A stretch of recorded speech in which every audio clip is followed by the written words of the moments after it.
एक सप्ताह पहले बांग्लादेश के हिंदुओं के उस प्रदर्शन को देखा होगा जो चटगांव में वहां के हिंदुओं ने किया था। लाखों हिंदू जुट करके वहां पर अपनी बातों के लिए दुनिया के सामने गुहार लगा रहे थे। मैं धन्यवाद दूंगा, मैं अभिनंदन करूंगा उन हिंदुओं का जिन्होंने इतना साहस किया है कि पाकिस्तान के अंदर रहकर, बांग्लादेश के अंदर रह करके भी उन नरपिशाचों के सामने उन्होंने अपनी प्रवाह के बगैर अपनी वर्तमान और भावी पीढ़ी को बचाने के लिए सड़कों पर उतर करके दुनिया को उसका वास्तविक चेहरा दिखाया है। और मुझे लगता है हमारी सबकी सहानुभूति उन हिंदुओं के साथ में होनी चाहिए, उन पीड़ितों के साथ होनी चाहिए जो बांग्लादेश के अंदर अमानवीय अत्याचार, इस मजहबी उन्माद से देश को भी और दुनिया को भी बचाने के लिए आह्वान करना होगा। और मुझे लगता है कि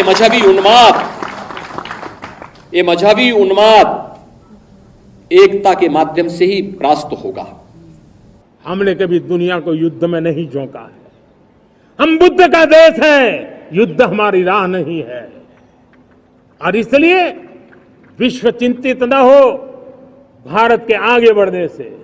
मैं विश्व समुदाय को विश्वास दिलाता हूं कि आप भारत के संस्कारों को समझिए, भारत के हजारों साल के इतिहास को समझिए। आप हमें संकट मत मानिए, आप उन तरकीबों से न जुड़िए जिसके कारण पूरी मानव जात का कल्याण करने का सामर्थ्य जिस भूमि में है उस भूमि को ज्यादा मेहनत करनी पड़े। लेकिन फिर भी मैं देशवासियों को कहना चाहता हूं, चुनौतियां कितनी ही क्यों ना हो, चुनौती को चुनौती देना ये हिंदुस्तान की फितरत में है। न हम डिगेंगे, न हम थकेंगे, न हम रुकेंगे, न हम झुकेंगे।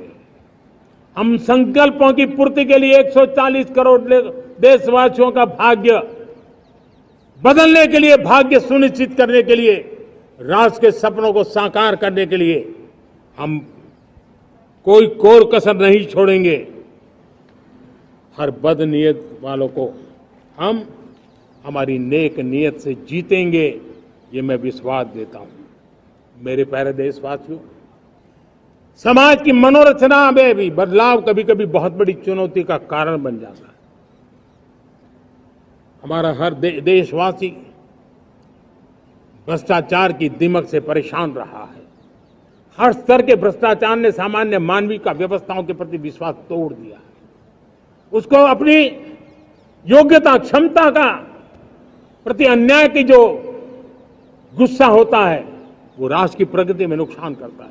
और इसलिए हमने व्यापक रूप से भ्रष्टाचार के खिलाफ एक जंग छेड़ा है। मैं जानता हूं इसकी कीमत मुझे चुकानी पड़ती है, मेरी प्रतिष्ठा को चुकानी पड़ती है, लेकिन राष्ट्र से बड़ी मेरी प्रतिष्ठा नहीं हो सकती है, राष्ट्र के सपनों से बड़ा मेरा सपना नहीं हो सकता। और इसलिए ईमानदारी के साथ भ्रष्टाचार के खिलाफ मेरी लड़ाई जारी रहेगी, तीव्र गति से जारी रहेगी और भ्रष्टाचारियों पर कार्रवाई जरूर होगी। मैं भ्रष्टाचारियों के लिए भय का वातावरण पैदा करना चाहता हूं ताकि देश के सामान्य नागरिक को लूटने की जो परंपरा बनी है उस परंपरा को मुझे रोकना है।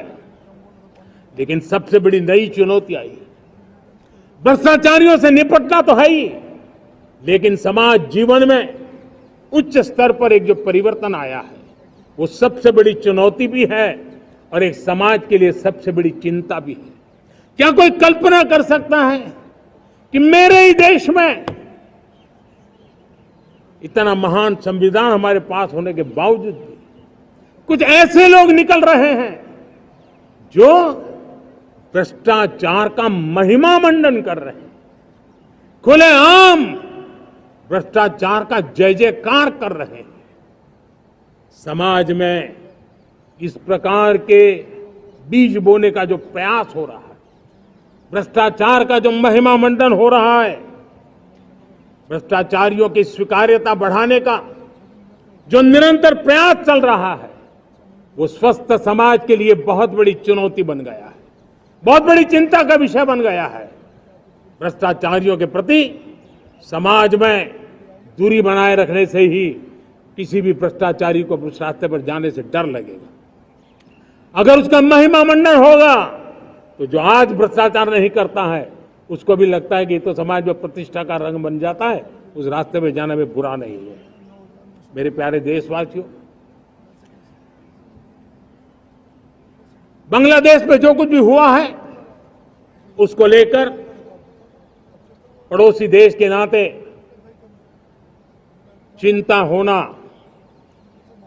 मैं इसको समझ सकता हूं। मैं आशा करता हूं कि वहां पर हालात जल्द ही सामान्य होंगे। खास करके 140 करोड़ देशवासियों की चिंता कि वहां हिंदू, वहां के अल्पसंख्यक, उस समुदाय की सुरक्षा सुनिश्चित हो। भारत हमेशा चाहता है कि हमारे पड़ोसी देश सुख और शांति के मार्ग पर चले। शांति के प्रति हमारा कमिटमेंट है, हमारे संस्कार है।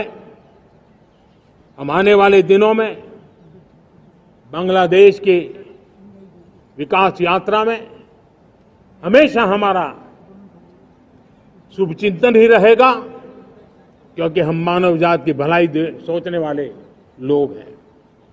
मेरे प्यारे देशवासियों, हमारे संविधान को 75 वर्ष हो रहे हैं।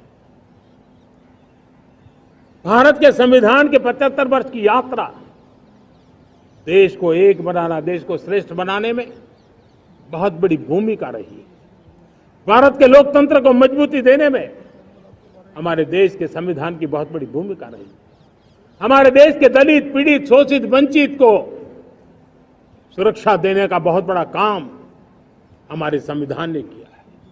अब जब संविधान के 75 वर्ष हम मनाने जा रहे हैं, तब हम देशवासियों ने संविधान में निर्दिष्ट कर्तव्य के भाव पर बल देना बहुत जरूरी है। और जब मैं कर्तव्य की बात करता हूं, तब मैं सिर्फ नागरिकों पर बोझ बनाना नहीं चाहता। कर्तव्य केंद्र सरकार के भी है, कर्तव्य केंद्र सरकार के हर मुलाजिम के भी है, कर्तव्य राज्य सरकारों के भी है, राज्य सरकार के हर मुलाजिम के हैं, कर्तव्य हर स्थानीय स्वराज संस्था के हैं, चाहे पंचायत हो, नगर पालिका हो, महानगर पालिका हो, तहसील हो, जिला हो, हर किसी के कर्तव्य है। लेकिन साथ साथ 140 करोड़ देशवासियों की कर्तव्य है। अगर हम सब मिल करके अपने कर्तव्यों का निर्वाह करेंगे तो हम अपने आप औरों के अधिकारों की रक्षा करने के लिए निमित्त बनेंगे। और जब कर्तव्य का पालन होता है तब अधिकारों की रक्षा निहित होती है, उसके लिए कोई अलग से प्रयास करने की जरूरत नहीं पड़ जाती है। मैं चाहता हूं कि हमारे इस भाव को लेकर के हम चलेंगे, हमारा लोकतंत्र भी मजबूत होगा, हमारा सामर्थ्य और बढ़ेगा और हम एक नई शक्ति के साथ आगे बढ़ेंगे। मेरे प्यारे देशवासियों, हमारे देश में सुप्रीम कोर्ट ने बार बार यूनिफॉर्म सिविल कोड को लेकर जो चर्चा की है, अनेक बार आदेश दिए हैं, क्योंकि देश का एक बहुत बड़ा वर्ग मानता है और उसमें सच्चाई भी है कि जिस सिविल कोड को हम लेकर के जी रहे हैं वो सिविल कोड सचमुच में तो एक प्रकार का कम्युनल सिविल कोड है, भेदभाव करने वाला सिविल कोड है।